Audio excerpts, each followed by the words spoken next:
Lalu apakah penurunan baliho tersebut merupakan tugas fungsi dari TNI ataukah memang negara dalam keadaan genting sehingga TNI harus keluar dari barak? Untuk membahasnya sudah bergabung bersama kami lewat sambungan Zoom pengamat bidang militer Koni Rahakundini Bakri. Halo, selamat sore Mbak Koni. Selamat sore, apa kabar? Sehat? Baik, sehat Mbak Koni. Sehat, terima kasih. Baik, kita tahu bahwa pencopotan ini dilakukan beberapa hari ke belakang, baru-baru ini juga ramai diperbincangkan di masyarakat. Apakah Mbak Koni melihat segenting itu sehingga TNI yang mengerjakan tugas yang biasanya dilakukan oleh Satpol PP, apakah ini juga Anda melihat ada strategi komunikasi semata? Pertama kita mesti apresiasi penuh apa yang dilakukan oleh Pak Dudung sebagai Pangdam. Dan disampaikan, Pak Dudung ini didukung penuh oleh Kapolda Metro Jaya yang baru, Dr. Fadli Imran. Jadi begini, harus dipahami bahwa TNI itu punya Undang-Undang 34 tahun 2002, kalau saya salah, Undang-Undang 34. Di pasal 10 itu dinyatakan bahwa TNI itu berhak membantu terwujudnya Kamtipmas, keamanan ketertiban masyarakat. Di pasal 7 dinyatakan TNI berhak juga membantu Pemda. Jadi sekarang kita sudah seperti dengarkan alasannya Pak Pangdam kemarin, kenapa akhirnya TNI turun? Karena ini bandel sekali nih. Diturunkan berapa kali, dinaikkan lagi. Diturunkan berapa kali, dinaikkan lagi. Saya membaca beberapa berita bahwa seolah-olah ini maunya umat loh gitu. Oke, kalau memang maunya umat dan kalau merasa pemimpin yang betul, kenapa nggak bisa kendalikan umatnya? As simple as that kan. Nah, jadi menurut saya kita harus sangat apresiasi dan mendukung apa yang dilakukan oleh Pangdam dan juga oleh Kapolda, dan ini sebaiknya dilakukan di seluruh Indonesia serentak gitu. Jadi nggak cuma hanya Jakarta, karena ini kan di beberapa daerah juga terjadi ya, di Bogor, Sukabumi, malah di luar daerah gitu, di luar Pulau Jawa. Jadi apapun yang berbau tanpa izin, melanggar hukum dan tidak membayar pajak, ya kan, contoh pemasangan baliho sampai besar-besaran itu, Presiden Indonesia yang hebat banget aja nggak punya baliho sebesar-besar itu. Mbak Koni, ini tapi beberapa pihak ini menilai dengan turunnya TNI justru memunculkan kembali dugaan dui fungsi ABRI. Apakah Anda melihat ada dasar hukum TNI melakukan hal ini? Tadi kan saya sampaikan ada undang-undangnya. Udah jelas-jelas ada operasi militer selain perang. Operasi militer selain perang TNI itu tadi membantu Kamtipmas, membantu pemerintah daerah gitu kan. Jadi kalau dari undang-undang nggak ada masalah. Kalau sampai ada yang menyatakan, aduh ini seolah-olah difungsi, saya heran deh. Ini maunya gimana, mau dipimpin sama Habib Rizik negara ini gitu, yang boleh membuat apa saja dan berkata-kata kasar, ngaku ulama tapi terus tidak bertindak seperti ulama gitu.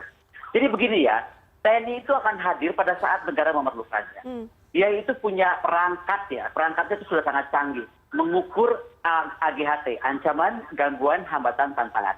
Dan sekarang coba kita lihat ya, HRS ini dengan para yang dia sebut umat ya, saya umat Islam tapi saya nggak merasa umatnya dia gitu. Yang merasa umatnya ini, bayangkan merasa tidak tersentuh hukum. Kita lihat, dia pulang ke Jakarta, tidak ada isolasi mandiri, 14 hari. Negara manapun, orang dari manapun harus ada isolasi 14 hari.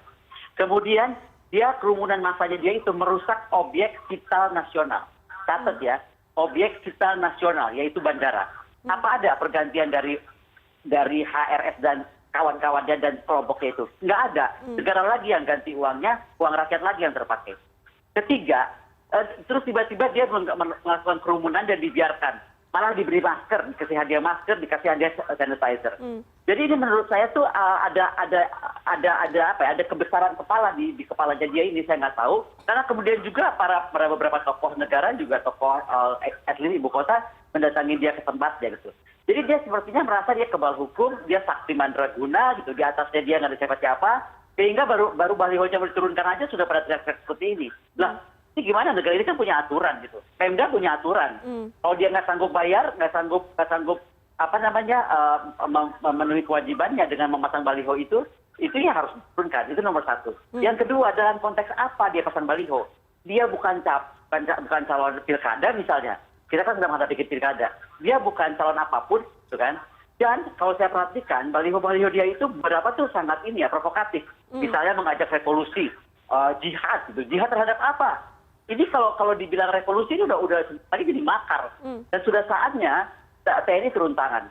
Apalagi ya, pernyataannya coba di perayaan suci Maulid Nabi gitu, yang kita semuanya harus merasa aman, tentram, damai gitu.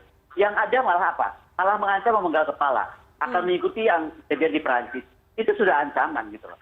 Sekali lagi jangan pernah ya meng-underestimate TNI dan Polri itu. Mereka tuh punya SWOT analisis yang canggih lah. Apa strength-nya, apa weakness-nya, apa opportunity-nya, apa threat yang harus dihadapi, dan kapan itu harus diturunkan. Mbak Kony, ini kan ada beberapa pelanggaran, ada kerumunan, tidak menjaga jarak, yang kemudian ini berimbas pada pencopotan 2 Kapolda di DKI Jakarta atau di Polda Metro Jaya dan juga Polda Jawa Barat. Anda melihat dengan turunnya TNI ini, melihat aparatur daerah tidak berkutik, nggak Mbak, melihat persoalan baliho milik FPI tersebut? Saya rasa dipecatnya dua, atau saya nggak bilang dipecat lah, apa dicopotnya ya, dua pejabat tersebut mungkin itu adalah kebijakan Kapolri, dan kelihatan betul bahwa Kapolri itu ingin menindak tegas apa yang diinginkan oleh negara. Misalnya tadi pelanggaran dari protokol COVID, kemudian juga baliho salah satunya juga. Jangan salah, kalau kita sekarang harus menyambut baik apa yang dilakukan juga oleh Kapolri dengan menempatkan Dr. Fadil Imran di sini. Beliau itu dokter kriminologi, ahli cyber yang menangani kasus Habib Rizik sebelumnya. Jadi beliau tahu betul bagaimana sepak terjang secara nyata dan tidak nyatanya dari HRS. Jadi sekali lagi kita apresiasi saja. Coba kemarin misalnya, begitu ada serangan balik lah, hoax bermunculan. Seolah-olah Pangdam kok maju sendiri, kok Pangdam melanggar bukan tugas TNI. Ya yang ngomong bukan tugas TNI yang nggak ngerti undang-undang TNI, Mbak. Jadi kita nggak usah larut di situ lah. It's wasting our time. Pangdam Jaya, Mbak Kony juga mengeluarkan statement ini untuk membubarkan sajalah FPI, dibubarkan saja. Menurut Anda ini ada unsur politisnya? Kalau ada unsur politis atau tidak politis, kita sekarang lepaskan dulu pertanyaan itu. Tapi kita tanya, ada FPI ini kita ya, terutama saya juga masyarakat Jakarta, kita nyaman nggak? Mungkin nggak FPI-nya, ada Habib Riziknya gitu, yang ada fotonya di mana-mana, yang bisanya kasar, yang mengata-ngatai orang, yang paling parah mengata-ngatai pemimpin. Mungkin beliau tuh lupa ya, kepala negara tuh lambang negara. Jadi nggak boleh dibegitukan, ada aturannya gitu. Nah, itu satu. Kedua, coba mengancam akan melakukan seperti yang di Prancis. Itu kan somehow untuk para pengikutnya atau umatnya yang pertama tidak berpendidikan tinggi, kedua masyarakat frustasi, ketiga mungkin masyarakat yang terpesona oleh sebuah model pemimpin megaloman. Ini bahaya gitu loh, akan bisa sangat dilakukan gitu. Nah, jadi ini yang mesti sebenarnya tindak tegas, dan sekali lagi saya mendukung kalau Pangdam memang bilang FPI itu harus dibubarkan, kalau memang nggak bagus buat bangsa ini, kenapa juga dipertahankan gitu. Tapi ada potensi nggak yang Mbak Kony lihat benturan antara TNI yang menjadi representasi dari pemerintah kemudian dengan pendukung dari Rizik Syihab? Kita tahu bahwa Rizik Syihab ini menjadi salah satu tokoh yang melambangkan oposisi saat ini. Begini, menjadi oposisi itu juga bagus, tapi menjadi oposisi juga harus tahu aturan. Kemudian menjadi oposisi itu harus hormat kepada negaranya. Menjadi oposisi itu tetap harus memberikan politik membangun. Jadi bukan mendoakan pemimpin negara kita cepat mati misalnya, bukan mendoakan kemudian mereka mengambil alih. Coba bayangkan, sekarang saya sudah mendapatkan video anak-anak kecil yang bersiap-siap atas nama jihad, meninggalkan orang tuanya, anak umur 9 tahun, dan ingin mengikuti perintah imam besar sebelum tercapai cita-citanya. Apa cita-citanya? Kita tuh negara Indonesia yang dibangun dengan darah dan air mata para pahlawan, para pemimpin bangsa. Terus maunya dia apa gitu, saya nggak ngerti.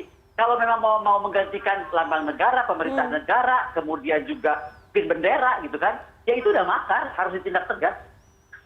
Tapi tidak terlihat, Mbak Kony nggak melihat ada intervensi dari TNI dalam hal ini adalah pihak yang dianggap sebagai kelompok bersenjata begitu dengan melakukan intervensi misalnya terhadap kelompok tertentu, sehingga TNI kan ini dengan menggunakan kendaraan tempur melakukan patroli di jalan. Bagaimana Mbak Kony melihat ini? Begini ya, adalah tugas Panglima TNI meyakinkan dan membuat pasukannya selalu siap siaga setiap saat. Bahwa kemudian itu mau dideploy melewat kemana aja, dan kebetulan disengaja aja mungkin dilewatkan di situ, itu untuk cyber aja, bahwa jangan lupa di atas semuanya itu ada negara, dan TNI seperti Polri itu adalah garda terdepan bangsa, bukan FPI, bukan kelompok HRS gitu. Jadi negara ini tuh ada sistem yang harus kita ikuti gitu. Bahwa kemudian orang-orang ini merasa lebih tinggi dari negara, ini yang segera mesti dihentikan. Justru di titik ini mesti segera dihentikan. Hari ini coba di Kerawang, sudah bentrok kan, masyarakat yang mengatasnamakan tidak anti makar, sudah bentrok sama pasukan FPI. Nah disinilah kita memerlukan TNI. Sudah jelas sangat yang menjaga bangsa ini dengan undang-undangnya, dengan peraturannya, itu semua tuh sudah dibangun dari dulu, ada TNI dan Polri. Terus kenapa gitu? Kita sekarang tidak percaya mereka atau tidak ada trust terhadap mereka. Saya kira ini yang mesti kita kembalikan ya kepada pemikiran bahwa kita harus trust kepada garda-garda terdepan bangsa kita, karena bagaimanapun mereka itu disumpah setia kepada negara, menjunjung sekali sumpah-setianya. Beda sama laskar-laskar ataupun kelompok-kelompok yang mengatasnamakan partai atau kelompoknya. Baik, terima kasih Mbak Kony Rahakundini Bakri, pengamat bidang militer sudah bergabung bersama kami pada sore hari ini.